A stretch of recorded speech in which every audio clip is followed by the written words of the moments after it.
우리 정신대 문제 대책 협의회 대표님이십니다. 아마 우리의 정신을 그 의미하는 그 이름을 무엇이라고 해야 되고 그분들을 무엇이라고 칭해야 될지 어려운 그 문제를 아마 우리 뼛속 깊이 각인시켜주고 그 문제를 왜 6명이 다뤄야 하는지 아마 말씀을 해주실 것 같습니다. 우리 힘찬 박수로 윤대한 대표님을 모시도록 하겠습니다. 불러갈까요? 네, 안녕하세요.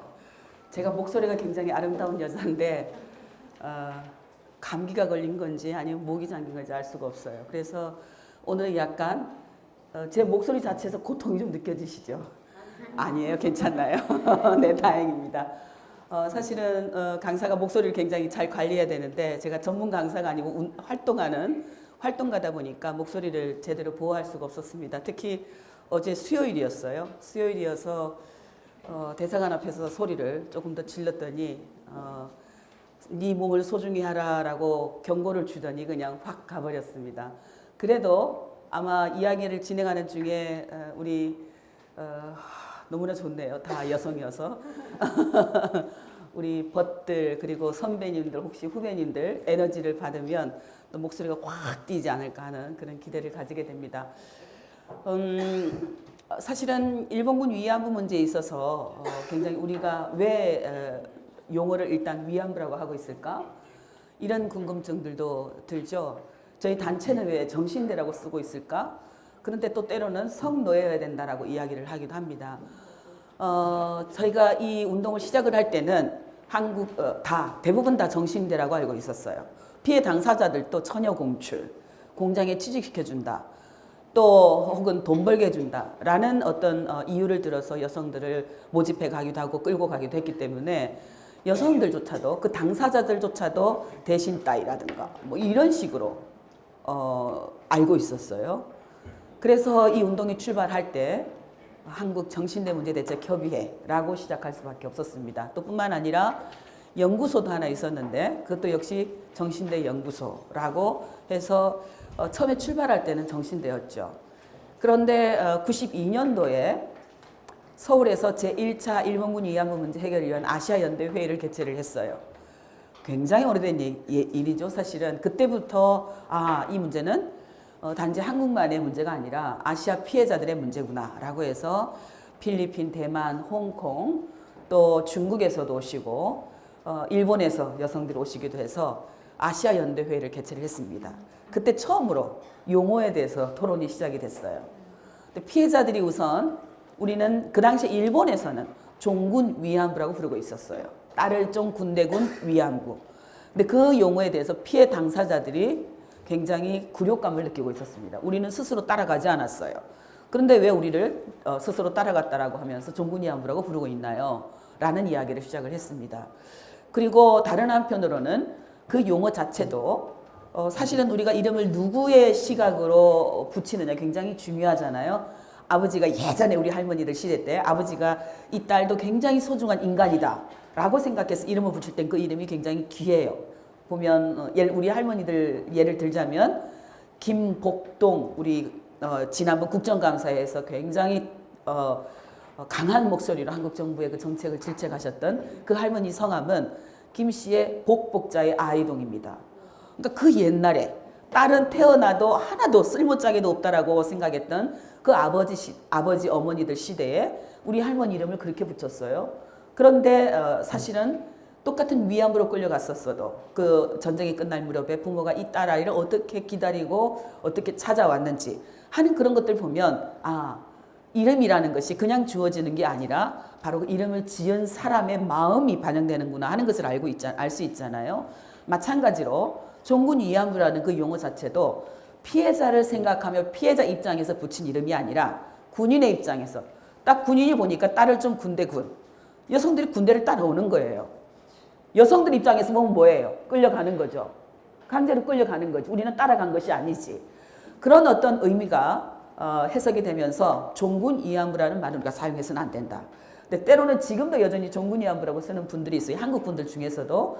근데 일본에서도 정부나 우익이나 그들 쪽에서는 뭐 종군 위안부라고 쓰는 사람들이 있지만 이제는 용어를 새롭게 좀 정리를 해가고 있는 그런 상황입니다. 근데 여전히 어떤 것이 가장 이 피해를 잘 드러낼 수 있는 용어이냐, 어떤 것이 역사적인 사실에 가장 가까운 용어이냐 하는 것은 아직도 ING예요. 아직도 진행형입니다. 그러니까 이 문제는 결코 종결될 수 없다는 얘기죠. 그것을 의미하죠. 그런데 그 회의에서 그렇게 강제 종군위안부라는 말을 쓸 수 없다. 단 이 범죄 주체가 일본군이기 때문에 일본군, 범죄 주체는 일본군, 역사적인 용어로 군 문서라든가 그런 곳에서 위안부라는 말을 사용했기 때문에 작은 따옴표를 붙여서 위안부라고 쓰자라고 결정을 합니다.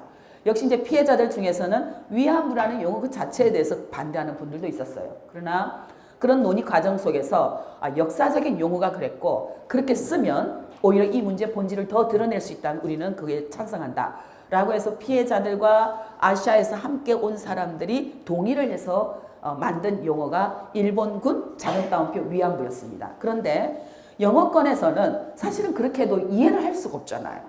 그래서 영어권에서는 어떻게 할까라는 것을 고민을 하다가 이 일본군 위안부 문제의 성격이 뭐냐? 이건 성노예다. 그래서 Military Sexual Slavery by Japan, 일본군 성노예 그렇게 쓰고 있습니다. 그런데 또 그래서 이 유엔 용어에서 그렇게 일본군 성노예라고 쓰다 보니까 한글 한자권에서도 일본군 성노예 제도라고 쓰기도 하고 그렇게 하고 있어요. 자, 그런데 영상이 됐네요.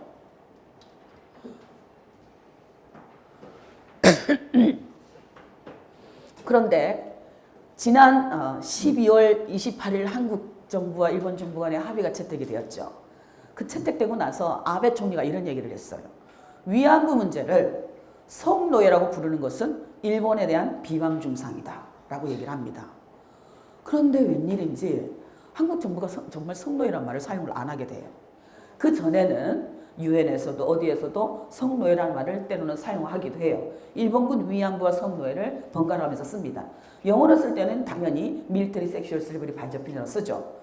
미국의 힐러리 클린턴 당시 국무장관일 때, 지금 대통령 후보지만 국무장관일 때도 이것은 성노예라고 써야 된다. Comfort Women이라고 쓰면 안 된다. 영어로. 그런 이야기를 강하게 했을 때 한국 정부에서도 굉장히 그것에 대한 지지와 어떤 긍정의 입장을 표명을 했었어요. 근데 아베 총리가 딱 그 한마디 했다는 것 때문에 그 이후로 일본군 위안부를 계속 위안부 문제, 성노예란 말을 쓰지 않는. 그래서 요즘 저희 활동하는 이 지역에서도 위안부라는 말 대신 한자권에서도 한글권에서도 일부러 일본군 성노예 그렇게 지금 사용하고 있습니다. 네, 노란 USB를 꽂으시면 네, 제가 오늘 원고는 드렸어요. 그 원고는 찬찬히 조금 궁금할 때 윤미향 씨가 그날 이런 이야기를 했는데 내용성이 어떻게 됐을까라는 것을 찬찬히 들여다보시면서 봐주셨으면 좋겠고, 오늘은 여러분들 식사도 하시고 약간 피곤한 시간이어서 그림과 그리고 영상, 할머니들의 이야기 이것을 중심으로 해서 그 내용을 집약적으로 말씀을 드리고 싶습니다. 1시간이죠. 그죠? 1시간이죠. 시간이 굉장히 짧아요. 왜냐하면 저희 활동의 25년, 피해자들이 겪은 역사 70년을 다 더하면 거의 100년인데 그 100년을 1시간에 담아내기란 불가능하거든요. 그러니까 오늘은 짧게 사진도 길게 설명하지 못하고 넘어갈 테니까 혹시 궁금한 게 있으면 나중에 저한테 질문을 해주시면 또 상세하게 그렇게 답변을 해드리도록 하겠습니다.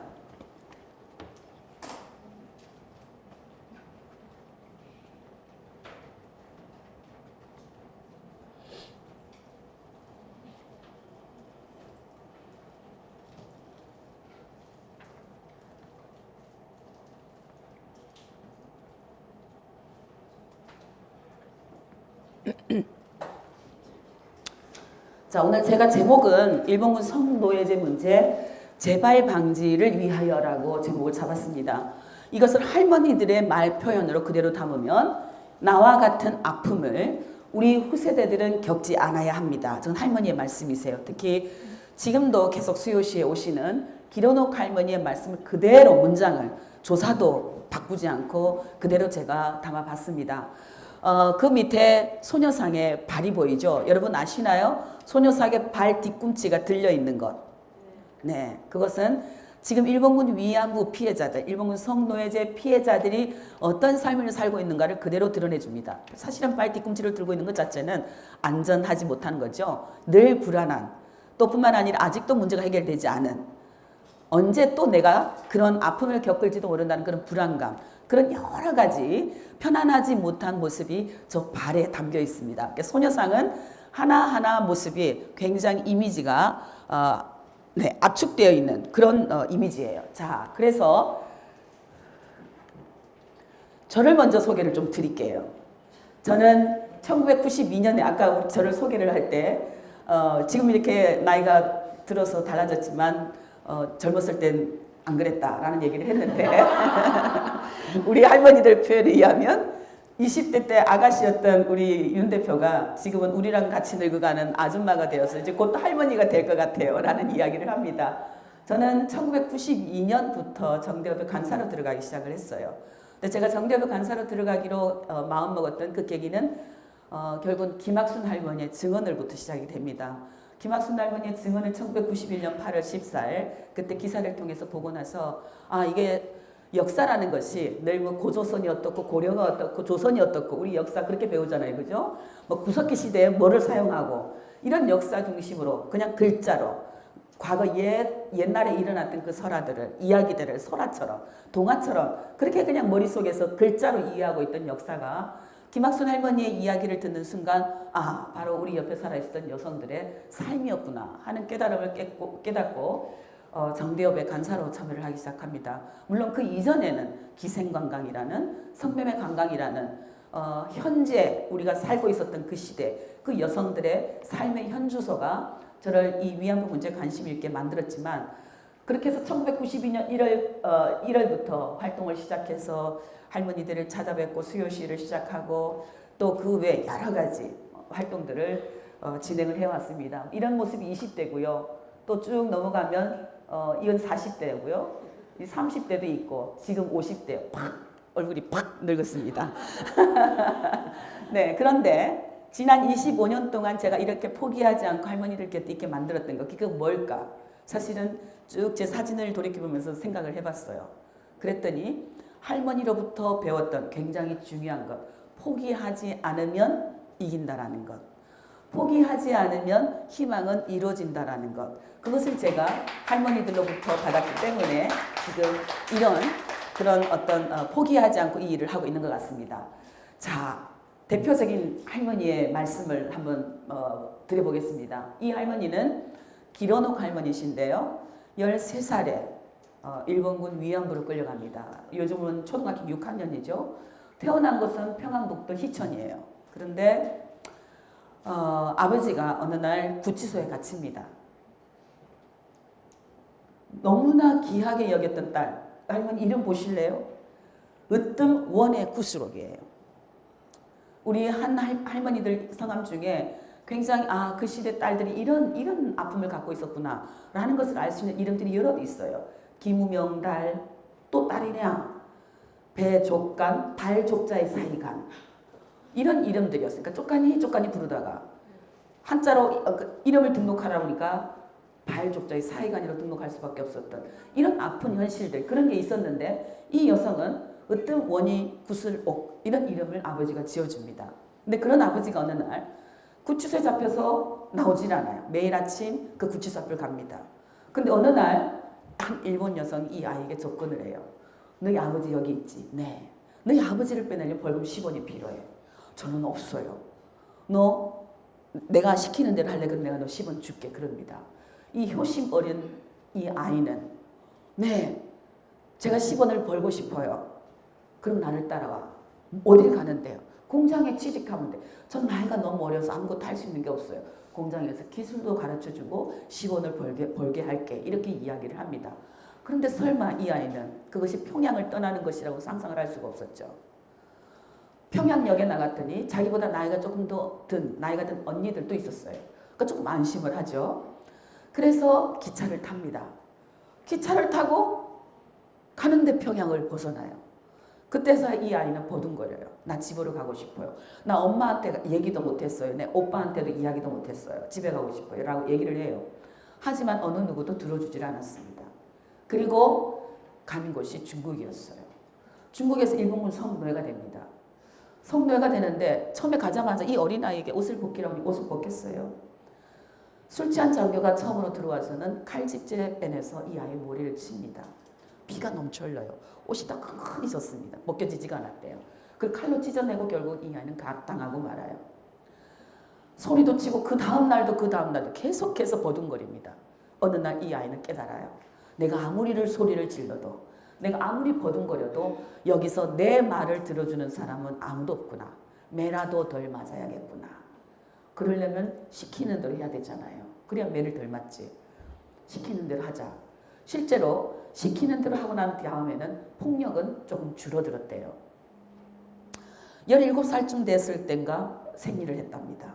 근데 이 아이에게 여자가 나이가 되면 생리를 하는지 가르쳐주는 사람이 아무도 없었어요. 덜컥 겁이 납니다. 아, 일본 군인들이 나를 괴롭혀서 그곳을 괴롭혀서 내가 이제 죽을 병에 걸렸구나. 그걸 감추려고 이불을 이쪽으로 감싸고 이렇게 감싸고 하지만 소용이 없었어요. 위안소 관리자가 나오더니 이 아이를 팹니다. 그런 것도 모르냐고. 겨우겨우 그곳에 함께 와 있던 나이가 좀 든 언니가 이제 네가 어린이가 아니라 여자가 되었다라는 것이다 라는 이야기를 해줘요. 덜컥 성병에 걸립니다. 욕고내란. 성기 주변으로 오도도도 뭐가 돋아요. 성병 걸리면 군인들이 들어올 수 없다고 빨간 딱지를 붙여요. 그 무늬 위에는. 왜냐하면 군인에게 성병을 걸리지 않게 하기 위한 목적 하나도 이 위안소를 세운 이유 중에 하나였기 때문입니다. 위안소에서 성병에 걸리니까 바로 육군병원으로 데리고 왔어요. 근데 나팔관을 묶어버립니다. 그것은 해방 이후에 결국 자궁을 드러내게 하는 굉장히 중요한 원인이 되죠. 어느 날 일본 군인들이 오지 않더래요. 18살쯤 되었을 때. 왜 군인이 안 오지? 너무나 좋았답니다. 조선말이라고 들리지 않던 그곳에 갑자기 집 밖으로 뭉게뭉게 사람의 무리가 지나가면서 저 배를 타야 돼, 저 배를 타야 돼. 저 배를 타지 않으면 집으로 갈 수 없어. 저게 마지막 배래. 하는 소리가 들립니다. 그래서 그냥 아무것도 옷도 그냥 다른 옷도 챙기지 않고 있는 그대로 그 사람들의 무리를 따라서 가요. 평양형으로 가는 줄 알았더니 인천항으로 도착을 합니다. 몸이 만신창이었어요. 그대로 집을 갈 수가 없었어요. 벌금 10원도 없었습니다. 그래서 결국은 몇 푼 돈이라도 여비라도 좀 마련해서 가야지 라고 생각을 하고 눌러 앉습니다. 38선이 가로막힐 줄은 꿈에도 생각 못하고. 그런데 떡하니 38선이 막혀버립니다. 이 여성의 삶을 보면 어떻게 우리 이 한반도가 우리 민족이 살아왔던 이 역사를 이 여성의 한 몸에 고스란히 담고 살아왔을까. 그런 것을 느끼지 않을 수 없어요. 그런데 이 여성이 지난해 해방 70주년을 맞이하면서 엄마에게 영상 편지를 보냅니다. 그것을 한번 들어보시겠어요? 그렇기 때문에 아직은 약 20만으로 추정한다라는 것밖에 없어요. 그런데 여기서 드는 질문 하나, 물음표 하나. 우리는 우리 삶에 있어서 물음표 던지는 거 굉장히 자주 해야 된다고 저는 늘 생각을 하는데요. 네.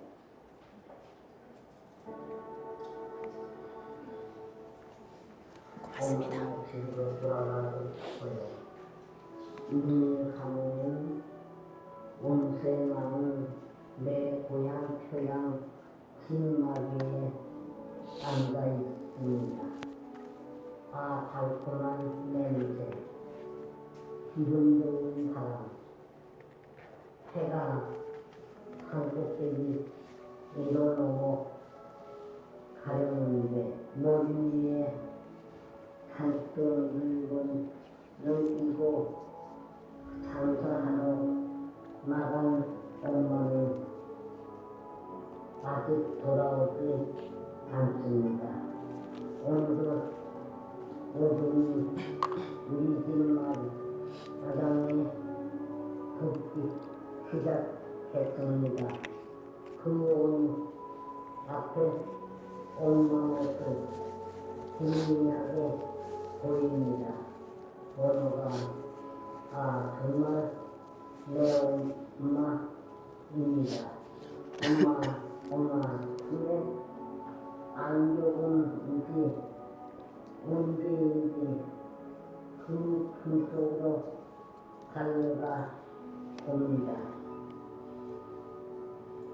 그런데 엄마는 지금 어둠 속으로 안개처럼 흩어져 버리고 13살 어렸던 여인도 어디론가 가버렸습니다.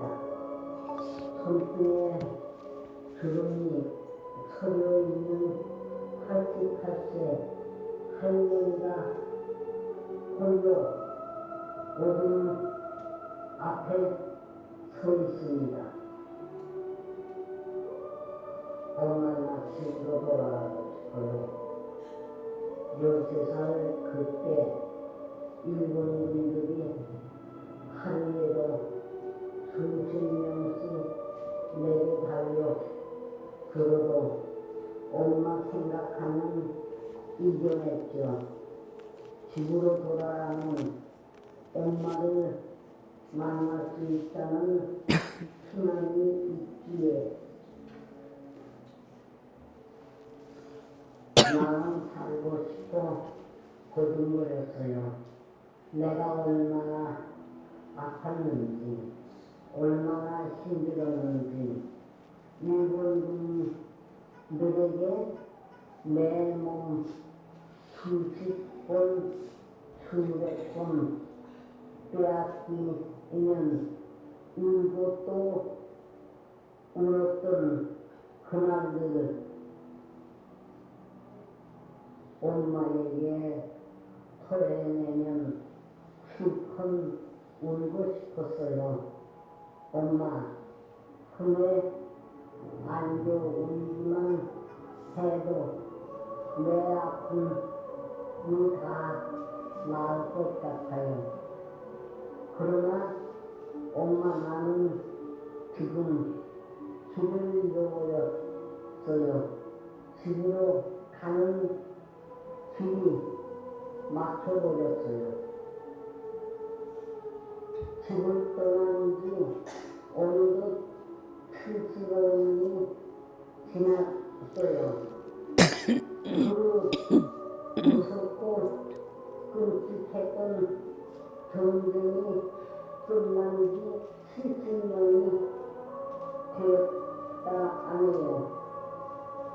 그런데 집으로 가는 길이 이다지도 뭘까요?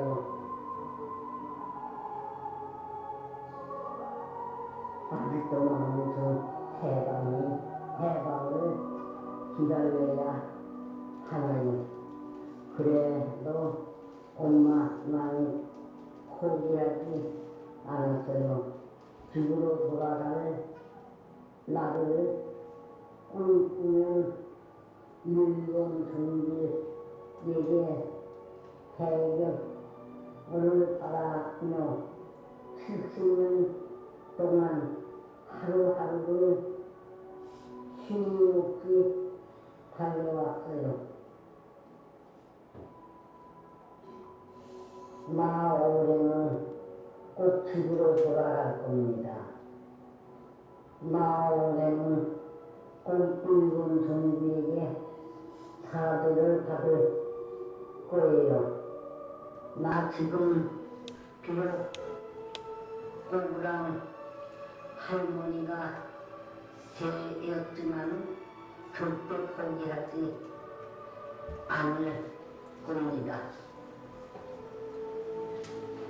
엄마, 우리 꼭 만나요. 2015년 8월 12일 오늘이다.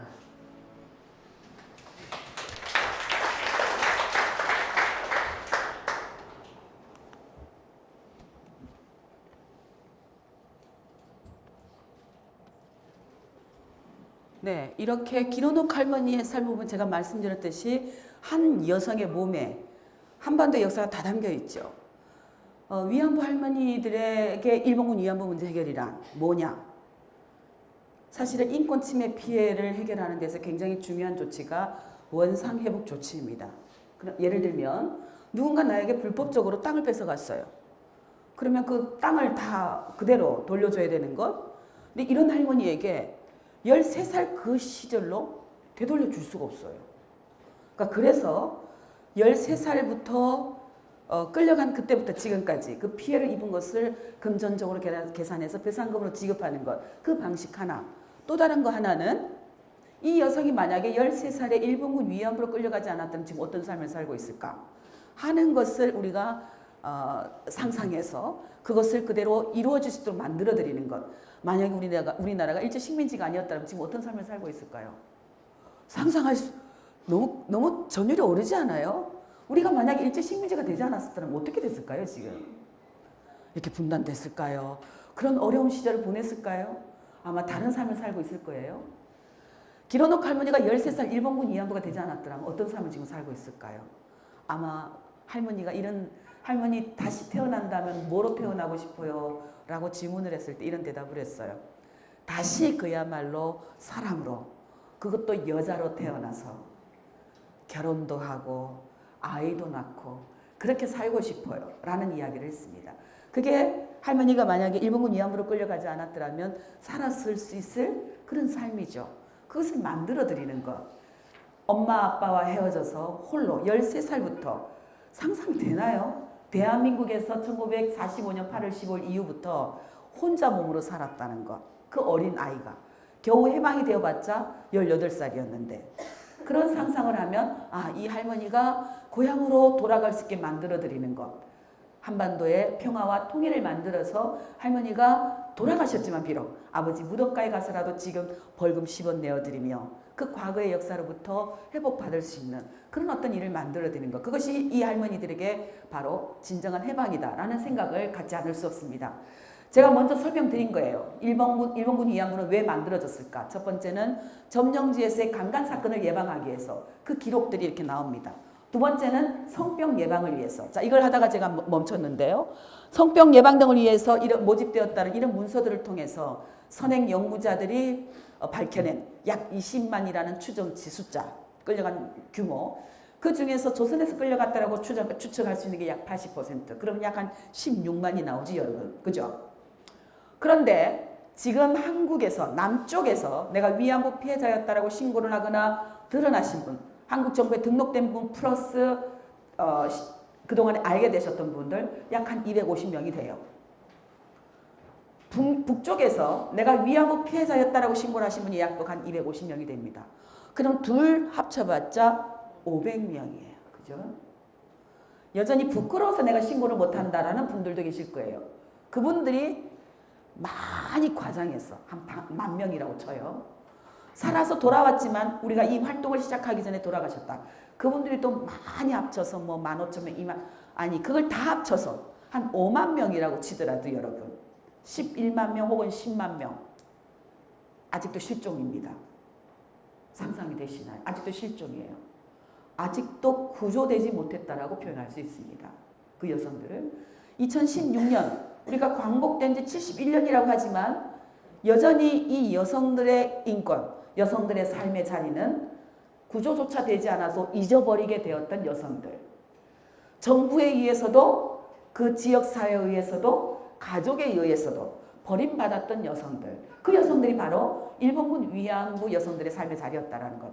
이제 우리가 그 여성들의 삶의 자리를 하나씩 찾아내서 우리 옆으로 이름도 불러드리고 그분들을 비록 유령이라도 할지라도 비록 혼이라 할지라도 그분들을 우리 곁에서 편안하게 안식을 취할 수 있도록 만들어드리는 것. 그것이 어쩌면 우리 후배들의 역할이 아닌가 하는 생각을 하게 됩니다. 세 번째 이유는 군인들의 사기 진작을 위해서 일본군 위안부 제도를 만들었습니다. 특히 1940년 9월 19일 중국 사변의 경험에서 본 군기 진작 대책이라는 기록에 보면, 문서에 보면 군인의 사기 진흥, 군기 유지, 약탈, 강간, 방화, 포로 학살 등의 범죄 예방, 성병 예방 등을 위해서 위안소가 필요하다라고 기록을 해요. 이래서 군수뇌부가 위안부 정책을 만드는 겁니다. 이렇게 정책을 수립한 이후에 어떤 방식으로 여성들을 모집하느냐? 여성들을 모집할 때도 굉장히 조직적이고 체계적으로 모집을 합니다. 우리는 한자를 다 하니까 이럴 수 있어요. 이건 1938년에 일본의 병무과가 직접 기획해서 작성해서 하다란 문서인데 이 문서의 제목은 군 위안소 종업부 등 모집에 관한 건과 관련한 문서입니다. 군부 대신이 위임을 하고요. 군 수뇌부가 모두 결재를 해요. 특히 군 차관인 우메즈 요시지로 차관은 패전 시에 총사령관을 지내는 아주 높은 군 수뇌부예요. 그래서 패전 문서에 사인까지 하는 그런 군 수뇌부입니다. 군 수뇌부가 개입되어서 위안소의 여성들을 모집하는 것과 관련한 공문을 결재했다. 이게 뭐예요? 이건 일본 군의 정책으로 위안부 제도를 만들고 여성들을 모집하는 일을 집행했다는 것을 의미하는 거죠. 이 문서 속에는 어떤 것이 들어가 있느냐면은 앞으로 여성들을 지금 현재 지방에서 여성들을 모집하면서 막 무자비하게 납치로 모집하기도 하고 폭력적으로 해서 군기를 유지하는데 위험이 따르고 있다. 따라서 앞으로는 여성들을 모집할 때 그 지방의 경찰청, 그 지방의 헌병당국과 긴밀히 연계해서 파견군이 통제하에 여성들을 모집하라. 파견군은 천황의 명령으로 움직이는 부대였습니다. 그러니까 군 수뇌부 정부가 총체적으로 개입했다는 얘기를 의미하는 거죠. 업자를 선정할 때도 이 여성들을 모집하는 업자를 선정할 때도 주도 면밀하게 선정하라라고 얘기를 합니다. 그렇게 이런 공문으로 여성들은 어떤 방식으로 모집되었는지 한번 보겠습니다. 우리 이 할머니는 수원에 살고 계세요. 여기 수원에 계신 분도 계실 것 같은데, 그죠? 수원 세로동에 살고 계신데요. 끌려간 곳은 서울 마포구입니다. 서울 마포구 도화동에 큰 방앗간이 있었대요. 어느 날 아침에 반장이 방송을 했습니다. 몇 살부터 몇 살까지 되는 딸아이들은 방앗간 앞으로 모이세요. 그 시대 방송을 하면 안 나갈 수 없었어요. 방송 울리자마자 먼 집에서 3, 4, 5 딸들을 데리고 엄마들이 방앗간 앞으로 모입니다. 그랬더니 쌀가마 무게를 재는 저울 위에 이 딸들을 서게 해요. 이 아이는 나이가 14살이었음에도 불구하고 몸무게가 나갔어요. 그러니까 바로 트럭에 태웁니다. 다른 여성들도 마찬가지였어요. 몸무게가 나면 태웠어요. 그래서 이 아이는 바로 그 자리에서 엄마는 울고 불고 트럭을 따라오고 트럭은 태워서 중국 내몽고 지역으로 이 여성을 끌고 갑니다. 전쟁이 끝나고 났을 때 이 여성은 고향으로 돌아갈 수 없었어요. 왜? 서울의 동네 사람들이 다 알잖아요. 그 자리에서 그런 방식으로 트럭에 태워졌다는 걸.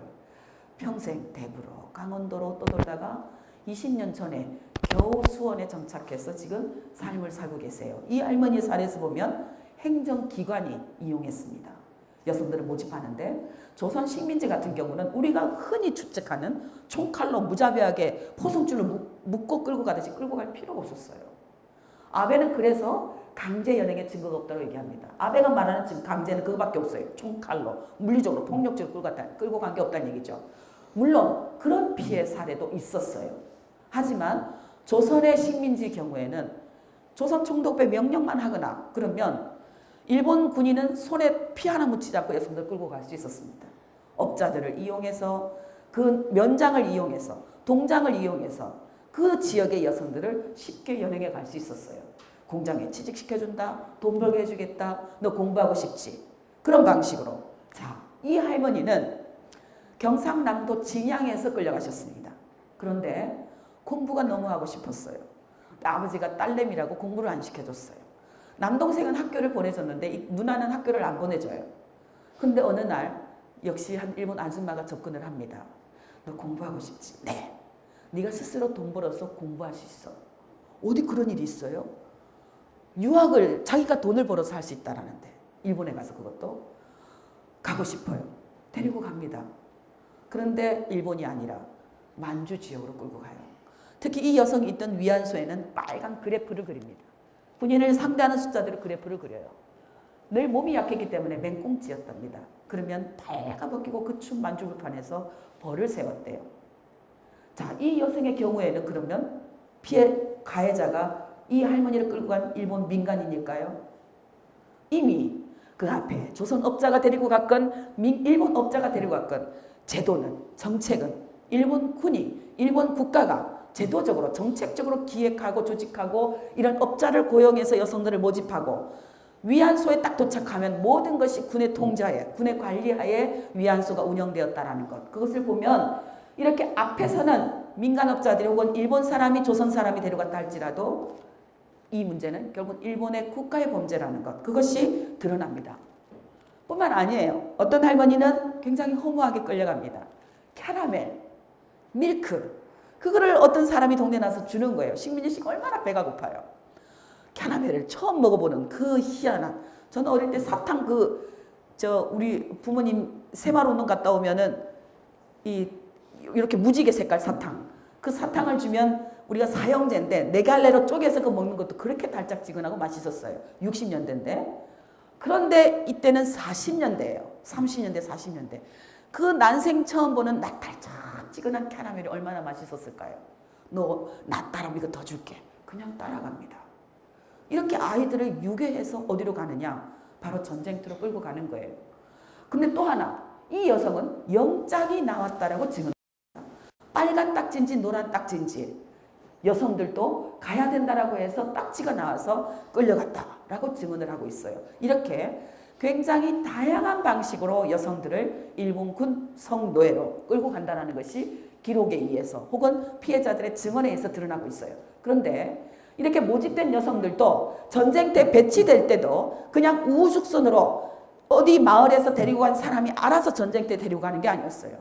굉장히 체계적으로 데리고 갑니다. 이것은 일종의 비자와 같은 문서예요. 우리 지금은 여권의 도장 꽉 찍죠. 뭔가 비자를 발급해 주죠. 이때는 전쟁이 나기 전에는 그 나라의 일본 대사관이 비자를 발급했습니다. 그런데 전쟁이 발발하기 시작 이후부터는 대사관이 그 일을 다 할 수가 없었어요. 그래서 1938년에 한 기록에 보면 일본 외무차관이 공문을 발신한 기록이 있는데요. 앞으로는 이와 같은 경찰청이 발급한 경찰청장이 발급한 이와 같은 증을 갖고 있으면 이 여성을, 이 사람을 해외로 보내도 좋다라고 얘기합니다. 태평양 전쟁이 발발하면서부터는 비슷한 증인데 도항증인데 군부가 직접 이 비자를 발급해요. 이와 같은 증을 갖고 있는 도항증을 갖고 있는 사람은 해외로 보내도 좋다라고 명령을 내리는 겁니다. 이런 방식으로 해외로 이송되고 배치될 때도 굉장히 행정적으로, 조직적으로, 체계적으로 보낸다는 것. 군용 트럭을 타기도 하고 군함을 타기도 하고 군용 열차를 타기도 합니다. 위안소에 도착하면 나이가 어리건 많건 성경험이 있건 없건 모두 다 성병 검진대 위에 누워서 검사를 받아야 됐어요. 1992년에 신고를 하셨던 우리 정서운 할머니는 특별한 증언을 합니다. 처음에 가자마자 성병 검진을 했는데 군의관이 뭔가 뾰족한 것을 돌려서 내 자궁을 돌려서 뺐어요. 그래서 할머니는 그때까지도 자궁이 돌려서 뺀 줄 알았던 거예요. 근데 우리가 할머니를 모시고 산부인과 갔을 때는 자궁은 있어요. 근데 그 경험이 피해자들에게는 마치 자궁을 돌려서 빼는 것 같은 그런 기억이었다는 겁니다. 한 번도 남에게는 그것을 보여준 적도 보여줘서도 안 된다라고 교육을 받았던 그 조선 처녀들에게 이것은 굉장히 끔찍한 경험이었다라는 것이죠. 그런데 이 성병 검진대는 중국 상해에 있던 아소태쪽 군의관이 직접 만든 성병 검진대예요. 기록을 합니다. 조선에서 온 여성들은 일본 사병들의 성욕구 배설을 위한 아주 위생적인 공중변소였다. 또한 기록을 보면 일본 천황이 사병들에게 내린 최고의 하사품이었다. 따라서 앞으로 여성들을 모집할 때는 가능하면 나이가 어리고 성경험이 없을수록 좋다라고 얘기합니다. 실제로 지난 한국 정부의 피해자로 등록된 238문의 그 상황을 보면 그 중에서 75%가 11살부터 17세까지 끌려간 나이로 나옵니다. 그러니까 대부분 소녀 시절에 끌려갔다는 얘기죠. 물론 결혼을 했다가 시집살이가 너무나 호돼서 도망을 나왔는데 친정에서 다시 너는 시집을 갔으니 다시 가야지. 갑니다. 그런 분도 있어요. 왔다 갔다 하다가 중간에서 돈이라도 벌어야지. 그러다가 돈 벌게 해준다는 말에 게임에 끌려서 가기도 해요. 이런 여성들도 있었어요. 자, 이렇게 봤을 때 일본군 위안부 문제란 뭐냐? 정의가 하나 나오죠. 즉, 이것은 일본 식민지, 점령지, 조선과 대만뿐만 아니라 필리핀, 인도네시아, 대만, 중국, 동티모르, 또 홍콩, 태국 등등 식민지 점령지 여성에 대해서 일본 국가 군의 정책으로 집행한 조직적이고 체계적인 전쟁 범죄였다라는 정의가 하나 나옵니다. 그런데 지난 12월 28일 한일 합의 이후에 일본 정부의 그 10억엔 역사를 팔아먹는 대신에 받으려고 하는 10억엔 받아낸 10억엔 그 10억엔을 집행하기 위해서 세워진 화해와 치유재단은 이것을 내리기 싫어서 아직도 위안부 정의를 준비 중입니다 라고 하고 있어요. 기자가 물었더니 위안부에 대한 정의가 여러 가지여서 그 의견들을 수렴하고 있습니다 라고 얘기를 합니다. 누가 불편해할까봐, 바로 일본 정부가 불편해할까봐 그런 거죠. 그건 뭐 12.28 한일합의 이후에 분명해지고 있습니다. 그래서 이런 사실에 따라서 피해자들은 일본 정부에게 이와 같은 것을 요구하고 있어요. 첫 번째, 다음과 같은 사실과 책임을 인정할 것. 우리 같이 읽어볼까요? 보이나요? 읽어야 기억이 되니까 합창을 한번 해보겠습니다. 제가 다음과 같은 사실과 책임을 인정할 것 그러면 1부터 한번 해보겠습니다. 다음과 같은 사실과 책임을 인정할 것. 정부 및 일본군이 군시설로 위안소를 설치하고 관리 통제했다는 것. 2. 여성들이 본인의 의사에 반하여 위안부 성노예가 되었고 위안소 등에서 강제적인 상황에 놓였다는 것. 3. 일본군에게 성폭력을 당한 식민지 점령지 일본 여성들의 피해는 각각 다른 양태였다는 것. 또한 그 피해가 현재도 지속되고 있다는 것. 4. 일본군 위안부 성노예 제도는 당시의 여러 국내법, 국제법에 위반되는 중대한 인권 침해였다는 것. 네. 이것이 기본입니다. 이것이 인정되지 않으면요. 이런 인정 내용이 포함되지 않은데 아베 사죄 편지 소용이 없어요. 그렇잖아요. 우리는 이런 내용으로 지난 채택된 합의의 내용으로 아베 사죄 편지 요구한 적 없어요. 명확하게 일본 국가의 책임이 인정되지 않았는데 범죄임도 강제성도 인정되지 않은 내용을 미안합니다라고 뭐에 대해서 미안하다고 우리가 받아들이겠어요. 그런데 그러한 내용조차 아베는 뭐라고 이야기했느냐? 털끝만큼도 나는 사죄 편지를 낼 생각이었다 라고 일본 국회에서 이야기합니다. 얼마 전에 이야기해요. 이러한 인정이에 피해자들은 후속 조치를 요구합니다. 사죄할 것. 그것도 번복할 수 없는 명확한 방식으로 사죄할 것. 사죄 증거로 피해자에게 배상할 것. 진상 규명할 것. 재발 방지를 위해서 교육하고 추모 사업을 실시하고 만약에 공인들이 이 위안부 문제에 대해서 망언을 할 경우 공식적이고 공개적으로 반박할 것 등을 요구해 왔어요. 그런데 이거 하나도 되지 않았어요.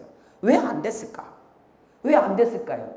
왜 그동안 71년이 지났는데 위안부 문제가 해결 안 됐을까요? 바로 1945년 8월 15일 이후 한국 여성들의 이 위안부 여성들의 삶의 자리로 올라가 보면 그대로 드러납니다. 이분은 UN 여성폭력문제 특별보관이에요. 이분이 2010년에 그의 보고서에 위안부 문제에 대한 기록을 싣습니다. 전시 성폭력 피해자에 대한 배상 문제에 있어서 배상 운동에 있어서 이들 일본군 위안부 피해자들의 운동이 가장 체계적이고 입증된 운동이다. 이들 여성은 전시 성폭력 피해자들도 당당하게 법적 배상받을 권리가 있음을 입증시켰다. 경제적인 지원이나 위로금이 아니라 우리도 당연히 법적 배상받을 권리가 있음을 입증시켰다라는 거예요.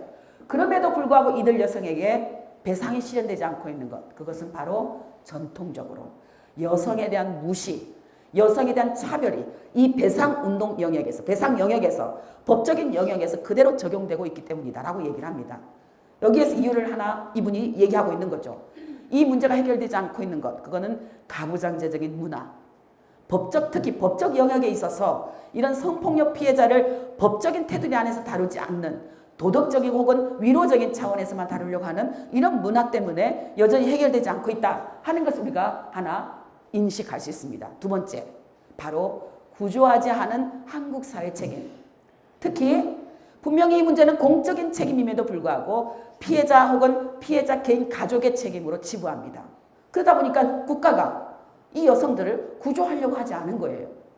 딱 한 분, 우리 김복동 할머니만 그 가족이 딸을 찾으러 그 전쟁터로 머나먼 길을 떠납니다. 우리 할머니는 15살에 연행이 되는데요. 일본군 제16사령부가 가는 곳마다 끌려다녀요. 처음에는 경상남도 양산에서 끌려갔다가 부산, 시모노세키, 대만, 그때까지는 가만히 있어요. 광동에 갔더니 이미 끌려간 여성들의 숫자대로 칸칸이 방을 다 마련했고 있습니다. 그때부터 성폭력, 성노예가 시작된 거죠. 그리고 홍콩, 말레이시아, 인도네시아, 마지막으로 싱가포르 갔더니 일본 군부가 이 여성들의 팔에 적십자 완장을 채워요. 그리고 간호복을 입힙니다. 일본 군인들이 미군과 싸우다가 다치고 오면 간호를 시켜요. 그리고 어느 날 피검사를 해요. 피를 많이 흘리고는 일본 군인에게 이 여성들의 몸에서 피를 뽑아서 줍니다. 수혈의 도구였을 뿐이에요. 피를 담고 있는 그냥 도구, 몸이었을 뿐인 거죠. 근데 어느 날 싸우다 안 되니까 우리는 본국으로 철수해 간다. 너희들은 자유다라고 얘기를 해요. 거기서 어떻게 갑니까? 바로 미군의 포로가 되죠. 미군의 포로가 되는데 집에 가만히 있던 엄마가 전쟁이 끝나고 1년이 다 돼가는데도 딸내미 오질 않는 거예요. 군복 만드는 공장에 간다라고 했는데 왜 우리 딸이 오지 않을까? 여동생의 아들이 마침 배를 타고 장사를 하러 다니는 일을 하고 있었는데 부릅니다. 네가 복동이를 찾으러 일본의 군복 공장에 한번 가봐라. 그거에 따라서 가봐요. 없어요. 그런 여자들이 오지를 않았대요. 소문을 타고 결국은 싱가포르에 미군 포로 수용소에 그런 여자들이 있대요. 라는 소리를 듣고 갑니다. 야, 기적적으로 김복동 할머니와 그 오빠가, 이종 사촌 오빠가 만나요. 그리고 마지막 귀국선을 타고 이 여동생은 오빠의 손을 잡고 돌아옵니다. 그런데 여기에 힌트 하나. 십수만의 실종된 여성들이 이제 숫자가 하나씩 나오는 거예요. 이 미군 포로 수용소에 있던 사람들은 모두가 다 미군은 신문을 하거나 조사 기록을 해요. 그런데 이 기록은 유수명부인데요. 이 당시에 제16군 병원의 군속 중에서 가장 낮은 직급인 용인으로 채용되어져 쓰여져 있다라고 김복동 할머니가 채용되어 있다고 기록이 되어 있어요. 뿐만 아니라 이 유수명부에는 299명의 조선인 여성들의 이름이 있습니다. 이분들이 다 일본군 위안부 피해자였는지 간호부였는지 확인할 길은 없어요. 단 그 전쟁터까지 여성들이 왜 가 있었을까 추측은 할 수 있는 거죠. 이 여성들의 이름, 미군이 기록했던 이 여성들의 이름을 혹은 그 여성들의 삶을, 귀국 현황 등을 다 우리가 파악을 해낸다면 위안부 피해자들의 실태가 조금 더 명확해질 것이라고 봅니다. 여기에 지금 만약에 우리가 약 20만이 끌려갔어요. 엄마 아빠들이 혹은 정부가 소중한 생명체로 여기고 정말 소중한 딸들이다 라고 여기고 다 구조하러 떠났다면 피해자가 238명 뿐일까 상상이 되는 거죠. 그죠? 다른 한편 일본군 위안부 그 모진 고통을 겪고 살아도온 피해자들은 어땠는가? 이분들은 위안부 피해로 인해서 가진 몸의 외상들을 다 가진 분들입니다.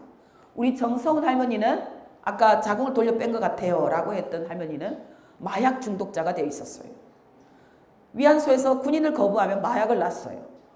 토요일 일요일 같은 경우는 아침 8시부터 줄을 섰는데 8대 마약을 한꺼번에 놨답니다. 92년도에 신고를 하셨는데요. 주사바늘 들어간 쪽은 폭, 그 위에는 살이 올라고 폭. 온 양쪽 팔이 진흙을 이겨놓은 것처럼 그렇게 더덕더덕 붙어 있었어요. 할머니는 전쟁이 끝나고 4개월 만에 마약을 끊었다고 합니다. 하지만 할머니의 그 후유증은 평생을 늘 돈을 쓸 수밖에 없던 병원 치레 그렇게 할 수밖에 없었어요. 우리 할머니는 아까 빨간 그래프를 그렸다라는 문필기 할머니세요. 전쟁이 끝나고 나서 목유병 병을 겪습니다. 92년에 신고를 이후에 저희가 할머니들을 모시고 인권 캠프를 갔어요. 분명히 옆에 침대에서 주무셨는데 아침에 일어나니까 할머니가 보이질 않아요. 방 밖에 흑투성이가 된 채 누워 있어요. 밤이면 밤마다 방 앞에 일본 군인들이 줄을 서 있는 환상을 보는 거예요. 그러면 소리를 치고 도망을 갑니다. 아침에 일어나면 할머니는 기억이 없어요. 전쟁이 끝났지만 할머니들 이래서 한결같이 우리는 아직 전쟁이 끝나지 않았습니다. 우리는 해방되지 않았습니다. 라고 얘기를 하는 거죠. 우리 할머니께 아까 그 칼로 쳤다는 우리 기르노 할머니 머리예요. 가르마가 아니라요. 여기 이거는 칼 자국입니다. 할머니는 20살 안팎의 자궁도 드러내지만 그 나팔가루 묶은거리 때문에 쓸개도 잘라내시고요. 배를 4번을 갈라요. 뿐만 아니라 당뇨 환자신데 머리가 아프면 병원도 못 가고 판피린하고 바카스로 연명을 했어요. 당뇨를 더 높였죠. 지금 쉼터로 오셔서 병원 치료를 하시고 다시 수요시도 오시고 세계 각지로 돌아다니고 계시지만 이런 할머니들의 외상은 한국 사회에서 오히려 억압과 차별의 낙인이 되었습니다. 부끄러운 여자, 수치스러운 여자라는 그런 낙인을 받고 홀로 개인의 피해로, 개인의 탓으로 돌릴 수밖에 없었다는 것. 우리 할머니도 마찬가지예요. 북한에 살아계셨던 할머니인데요. 배에 온통 문신 자국이에요. 칼자국, 담배불 지진 자국. 저 몸으로는 목욕탕도 갈 수가 없었죠. 왜? 모두에게 내 사실을, 내 과거를 알리는 일이 됐으니까. 두 번째 책임, 바로 미군을 위시한 연합군들의 책임 우리는 물어야 됩니다. 이것은 미군이 찍은 사진이에요. 그런데 중국과 버마 접경 지역에 벌어진 여성들의 시신, 물론 다른 시신도 있어요. 그러나 많은 대부분의 여성들이 이렇게 희생될 것이다 라고 추측할 수 있습니다. 이것은 버마 포로 수용소에, 미군 포로 수용소에 있던 여성들이에요. 신문을 봤습니다. 그 여성들이 이렇게 미군 당국에 보고가 됩니다. 하지만 이 문서들은 1990년대까지 극비 문서로 잠을 잡니다. 인천 상륙작전으로 유명한 메가더 사령관 35페이지에 달하는 일본군 위안부 보고서를 작성해요. 하지만 역시 이 문서도 1990년대까지 극비 문서로 작가가 채워집니다. 작년에 KBS가 발견한 문서예요. 1945년 9월 7일에 미국 전략정보국이 기록한 문서입니다. 태국 미국 포로 수용소 내에만도 1,500명의 조선인 일본군 위안부가 있었다는 것. 그 중에서도 463명의 명단을 직접 찾아냅니다. 남북이 다 합친 피해자 숫자보다 3배예요. 이제 겨우 1,500명, 299명 이런 식으로 미군의 포로로 수감되어 있던 여성들의 숫자를 통해서 조선에서 끌려간 일본군 위안부 숫자들이 어느 정도 되는지 서서히 누적되고 있는 거예요. 아직도 그러나 끝이 없습니다. 아직도 어림도 없어요. 오키나와 해군 포로 수용소에 있었던 여성들은 몇 명이었을까? 필리핀 미군 포로 수용소에 있었던 여성들은 몇 명이었을까? 우리는 아직 모릅니다. 그 문서들을 미군은 다 찾아내서 공개하고 진실을 밝혀야 될 책임 갖고 있는 거죠. 유엔은 마찬가지로 당시 유엔군으로서 그 뒤를 이어받고 있는 지금 현재 유엔도 그 책임을 다해야 되는 거죠. 왜 그랬을까? 왜 미군은 그렇게 알고도 은폐했을까? 그 길을 한번 역사를 되짚어 올라가 보면 이 사람은 아베 총리의 외할아버지 기시 노부스케입니다. A급 전범이었어요. 전쟁이 끝나고 나서 교수형 선고를 받습니다. 그런데 미국은 웬일인지 이 사람만 살려주고 6명만 사형시켜요. 그리고 일본을 점령한 미군은 전후의 진보 세력은 폭력으로 제거하고 이 전범 세력들에게 정권을 부양합니다. 실제로 기시노부스케는 1957년에 전쟁 범죄자가 총리가 돼요. 그것도 미국의 보호 아래. 총리가 되자마자 그가 살아남은 목적을 위해서 일을 하기 시작합니다. 미국을 방문해서 신밀 안보조약에 서명을 하고요. 1978년에는 일본의 전국적인 반대도 무릅쓰고 결국은 미일 방위협력 지침을 제정해요. 그것 때문에 총리직에서 물러납니다.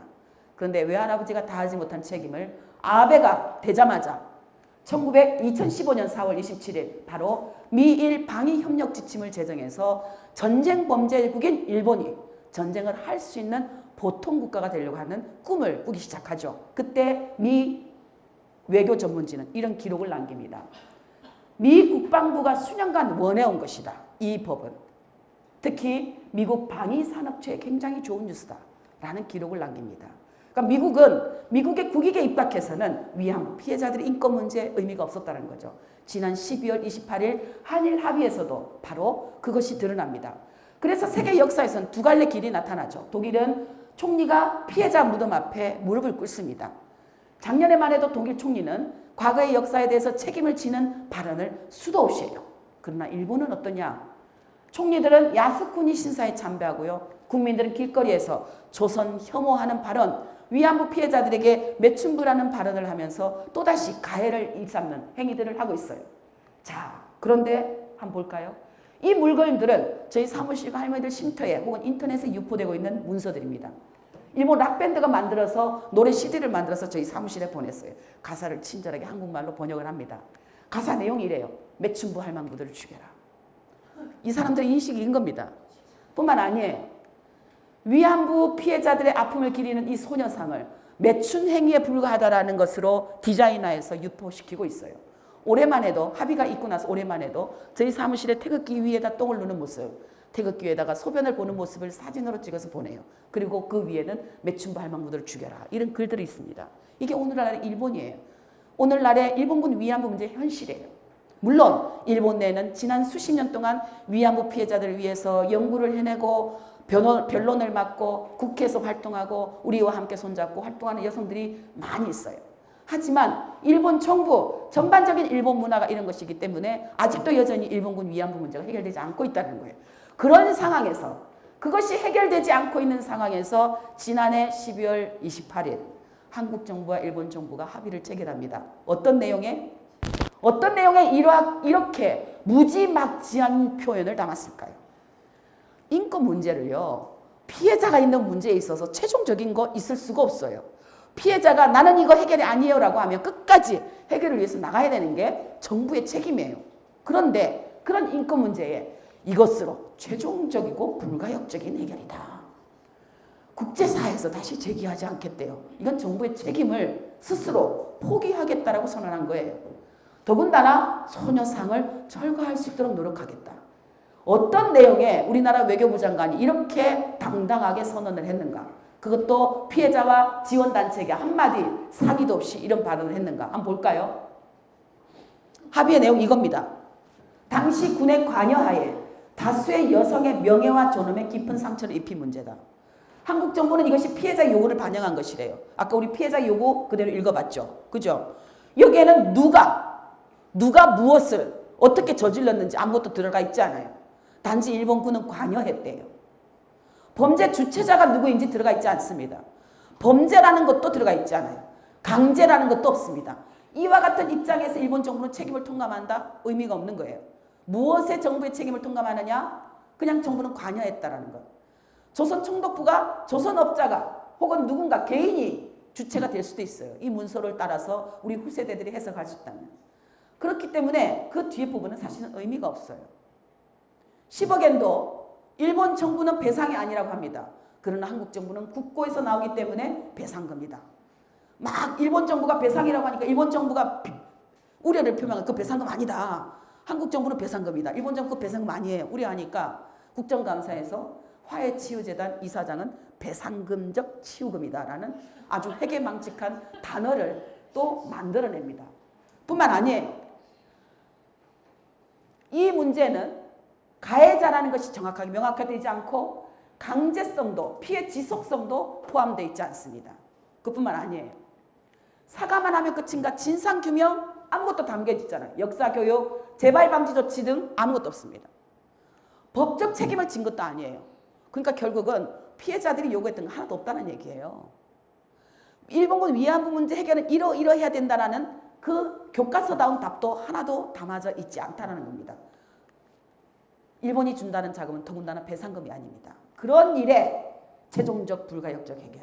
다시는 문제를 제기하지 않겠다. 소녀상을 철거하겠다. 그 이후에 일본이 어떻게 하는지 보실래요? 아베는 다시는 난 앞으로 위안부를 말하지 않겠다. 더 사죄도 하지 않는다. 위안부 문제를 성노예라고 부르는 것은 비방중상이다. 일본이 전쟁 범죄를 저지른 것을 인정한 것은 아니다. 강제 연행의 증거가 없다. 기시다 외상은 일본이 이룬 것은 10억엔 뿐이다.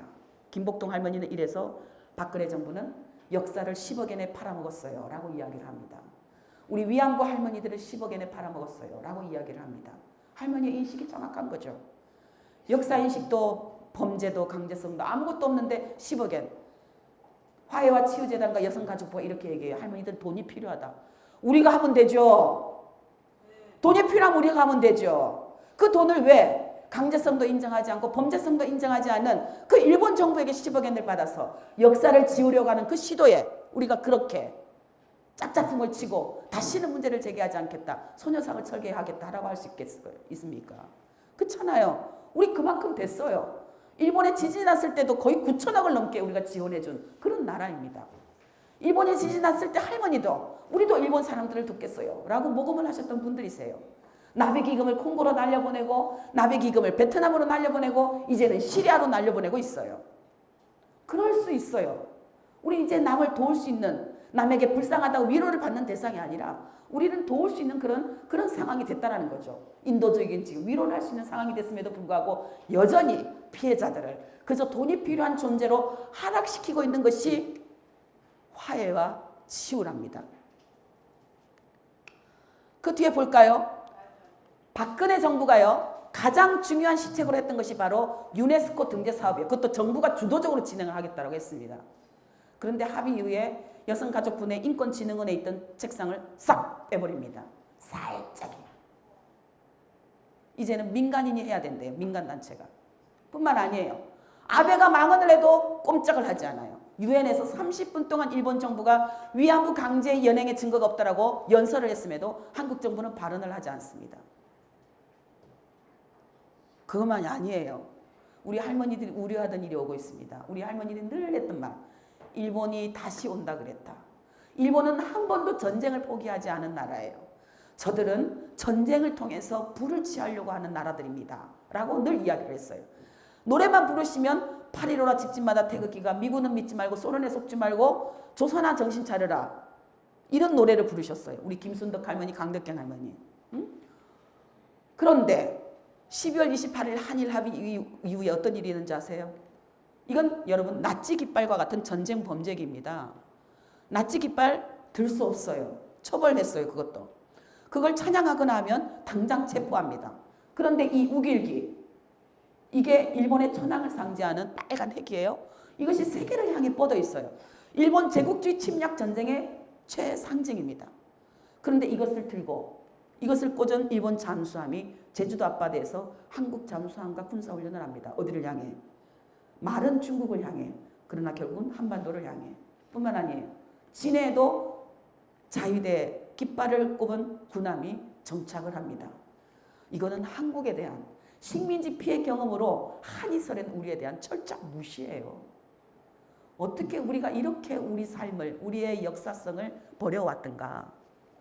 뿐만 아닙니다. 서울 시내에서 자위대 창설 기념행사를 어떻게 할 수 있어요? 우리를 어떻게 보길래 피해자들의 상처에 어떻게 상처를 더하고 싶어서 이런 일을 행한단 말입니까? 그죠? 그런데 그 뒤에 보니까 1945년 8월 15일 이 문제를 은폐하고 결국은 일본 전범국에게 정권을 이양했던 미국이 이번에 합의에도 뒤에서 압력을 넣습니다. 아베 정권을 향해서 압력을 계속 넣어야 되는데 왜 피해국에 대해서 미국은 넣었을까요? 아베가 끄떡을 하지 않았어요. 그러니까 결국은 박근혜 정부에게 압력을 넣기 시작합니다.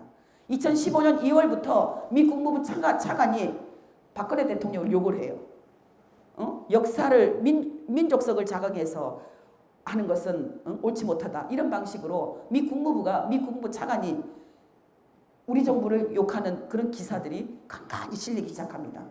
그러자 6월 20일 박근혜 대통령이 워싱턴 포스트에 인터뷰를 해요. 이제 위안부 협상이 막바지다. 거의 해결이 다 됐다.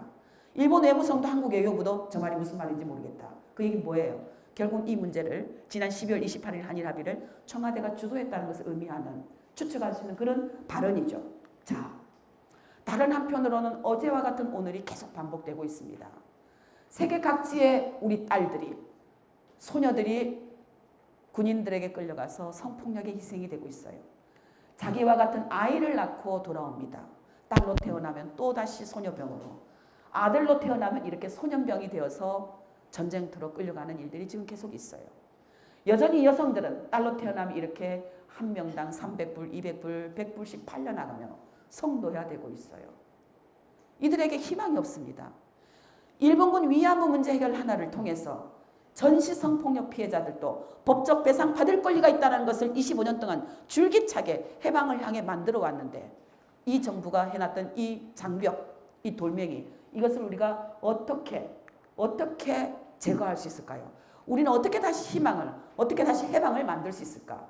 피해자들이 25년 동안 만들어왔던 그 길을 우리가 어떻게 더 다시 열어갈 수 있을까? 저는 할머니들의 외침에 귀 기울여야 된다고 생각을 합니다. 할머니들이 무엇을 원하는지.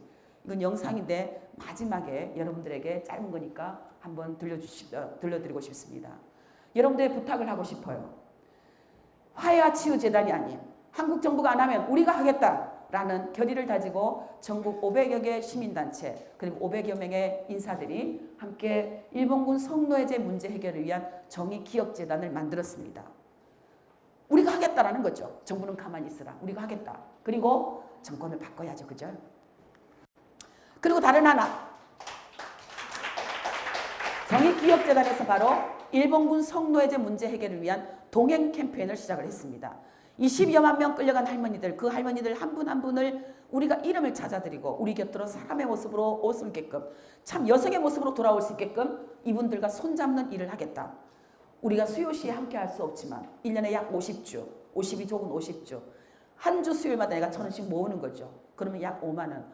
5만 원으로 한 분의 할머니가 손잡는 20만 명. 그러면 어떻게 될까요? 100억이 됩니다. 100억이면 진상규명 할 수 있고요. 우리 위안부 피해자 도울 수 있고요. 저 아시아 피해자들도 도울 수 있고, 역사교육 국정화에서 잘못해가면 우리가 실제로 교재 만들고 선생님들 양육시키고 해서 교육할 수 있어요. 일본 정부를 상대로 다시 문제 해결 촉구해 나갈 수 있습니다. 그런 정의로운 역사를 당당하고 우리 시민의 힘으로 만들어가는 거죠. 그게 바로 이 정의로운 동행 캠페인에 담겨 있습니다. 제 생각에 여기 계신 모든 분들이 함께해도 참 의미가 있을 것 같아요. 국민의당 여성의 이름으로. 네. 자, 마지막 한 분 이야기를 들리면서 제가 중간에 영상이 연결 잘 안 되고 이런 것 때문에 시간을 약간 지쳤기 때문에 시간이 좀 남아 있습니다. 조금만 주세요. 이 할머니는 네덜란드 피해자십니다.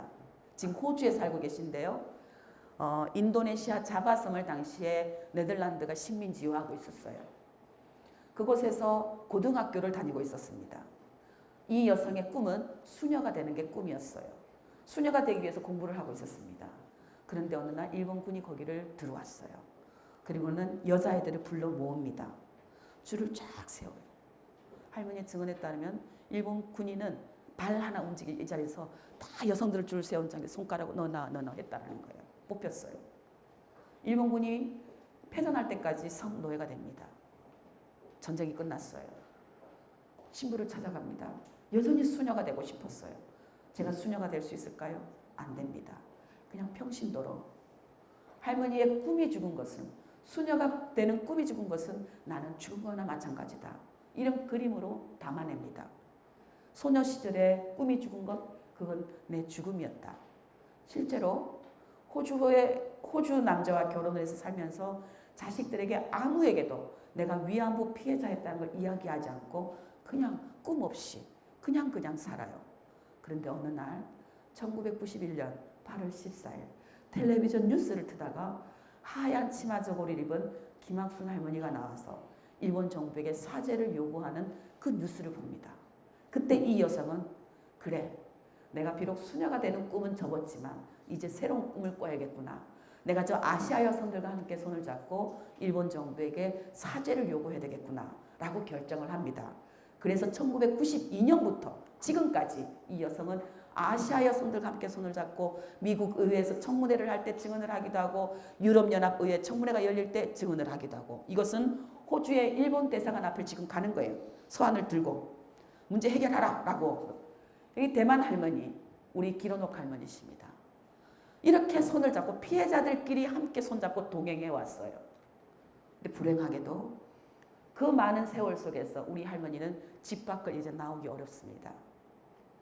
우리 대만 할머니는 이미 고인이 되셨어요. 우리 기로녹 할머니 지금도 매주 수요일이면 수요시 오시 참석하시고, 미국에서 오라면 미국에도 가고, 유엔에서 오라면 유엔에도 가지만 어제 일 기억을 못 하십니다. 그저께 일 기억 못 하세요. 대표, 내가 이 몹쓸 병이 왜 이렇게 빨리 왔을까? 나 아직도 할 일이 너무나 많은데, 옛날 일은 또렷이 기억이 나는데 어제 일, 그저께 일이 기억이 안 나. 어젯밤에도 내가 무슨 일이 있었는지 기억이 안 나. 이런 이야기를 하십니다. 할머니들하고 동행하는 것, 어떤 것이 동행일까요? 이젠 사실은 우리가 대답할 차례라고 생각이 들어요. 어르신, 할머니는 그 아픈 고통 기억하려고 애쓰지 마세요. 그냥 지워버리세요. 우리가 기억할게요. 응? 할머니 기억나지 않아서 더 이상 일본 정부에게 이야기할 수 없다면 우리가 이야기할게요. 우리 당을 통해서 요구할게요. 우리 당이 정책으로 세우고 우리 당이 정의로운 해결을 향해서 나갈게요 하는 목소리들, 그 목소리들을 함께 냈으면 좋겠습니다. 마지막 이 영상 보시고 끝날게요.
하고 나중에 한다고 우리 정상한테 꼭 지금 잘못하고 말을 해라.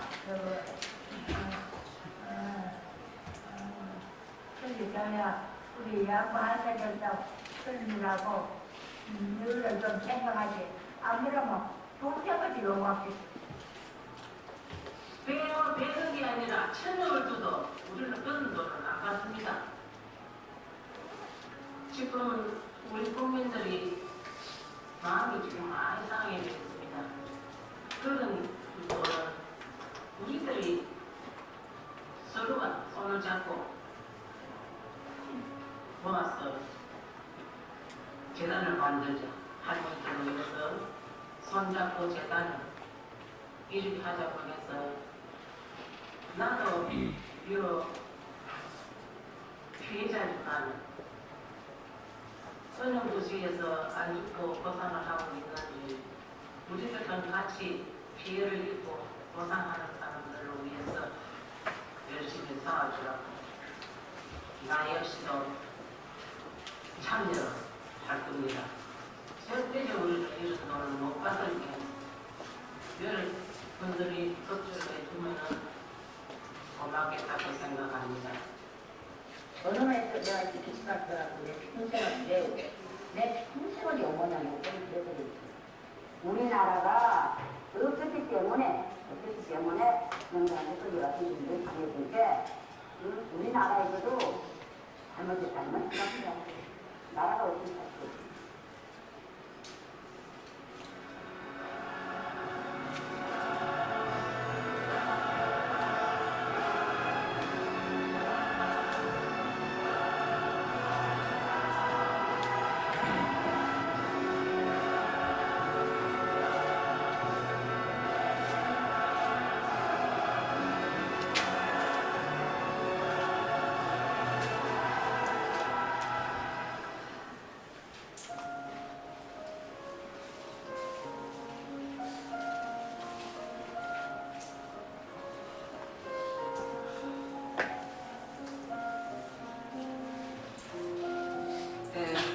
할머니들과 함께 손을 잡아서 돌아가신 이후라도 끝까지 할머니들 기억할 수 있도록 우리가 함께 노력했으면 좋겠습니다. 고맙습니다. 참 이런 분위기에서 박수를 치는 것도 가슴이 아프고 제가 원래 이렇게 공감 능력이 탁월해가지고 영화 같은 거 보면 온몸이 아프거든요. 기분도. 예, 이거 다 보이시죠? 재단 출연기금 우리 걔네들한테 돈 받을 거 없이 우리가 돈 모으면 참 돈 가지고 이런 말 안 하고 싶지만 진짜 지랄 안 하게 국민은행 069-101 04 204 213 이거 기억해 주시고 우리가 정말 어머나 준비를 해오셨네요. 이렇게 준비해 오시고 우리한테 새로운 마음을 일깨워 주신 우리 오랜 친구 김명 대표님 힘찬 박수 한번 부탁드립니다. 이 분위기를 어떻게 쓰시냐고 했더니 우리 당 여성 부대표님께서 우리는 잠깐 동안 지금 국회에서 어떤 일을 하고 계신지 우리가 이런 문제들이 우리 공부하는 것만은 끝나지 않는 거잖아요. 잠깐 소개해 주겠습니다. 우리 힘찬 박수 모시겠습니다.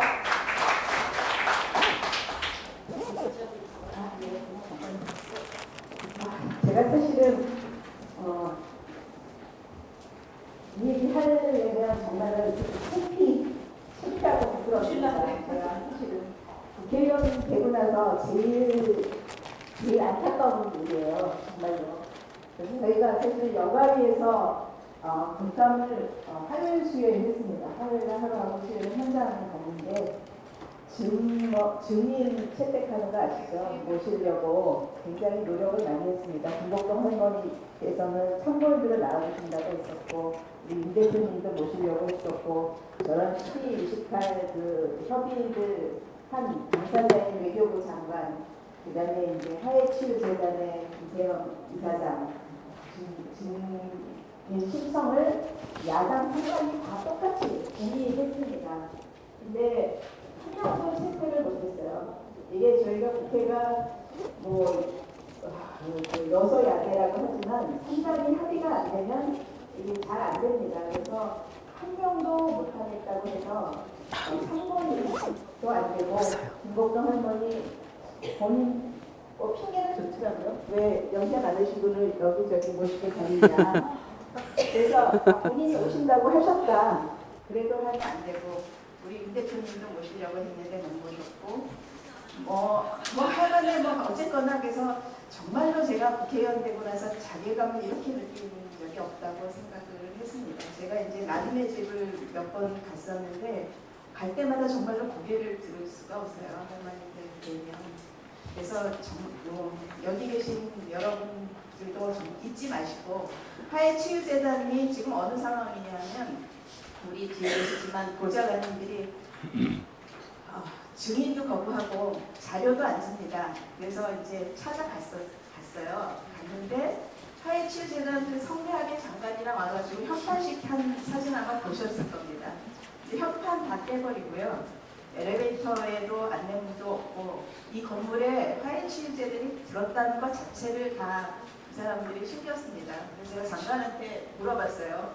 협판식 그렇게 성대하게 하고 왜 협판 떼셨습니까? 했더니 외부 세력들이 와서 못하기부터 했다고. 그런 정도로 정부도 떳떳하지 못한 거죠. 화해치유재단을 협판식을 그렇게 걸어놓고도 협판도 못 달고 있을 정도로 그렇게 떳떳지 못한 이유로 우리 보좌진들이 가서 안에를 못 들어갔습니다. 문을 안 열어줘서. 그리고 이제 거꾸로 새누리당에서 겁박을 했다. 뭐 거기 인터폰을 안 열어줬는데 아주 협박을 했다고 뭐 거꾸로 뭐 이제 뭐 갑질했다. 국회의원 보좌진이라 삽질했다. 이렇게 거꾸로 적반하장을 하는 그런 상황입니다. 그래서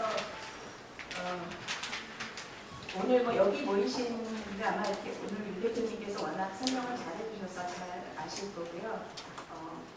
여러분들이 모이면 큰 힘이 됩니다. 정말로 얼마 제가 그런 아까 김복동 할머니 뭐 1억이 아니라 얼마를 줘도 안 받겠다고 하시는 얘기 들으셨죠. 근데 그 할머니들이 정말로 얼마나 그 1억이라는 돈을 안 받겠다고 얘기하는 거가 어떤 심정이시겠습니까? 사실은 뭐 아마 짐작을 하실 거예요. 그리고 찬성하고 받아가신 분들은 아마 이제 가족들이 계시거나 뭐 어쩔 수 없는 상황에서 그러셨을 거라고 생각을 하고요. 여러분들이 힘을 모아주시면 큰 힘이 될 겁니다. 그래서 화해치유재단 협판도 못 달고 그렇게 숨어서 밀실로 하는 화해치유재단보다 여기 정말 정의기억재단 여러분들이 큰 힘을 모아주시면 큰 힘이 될 것 같습니다. 저랑 김삼아 의원 여가위는 2명인데 정말 저희가 고개를 정말로 명목이 없이 죄송하게 생각하고 할머니들한테도 정말로 고개를 못 들겠더라고요. 그래서 여러분들이 뭐 국감은 이렇게 넘어갔지만 큰 힘을 모아주시면 감사하겠습니다. 네, 감사합니다. 아니 뭐 이게 소감 여성 대표님 눈물을 그치고 지금 이게 없어요. 모질라.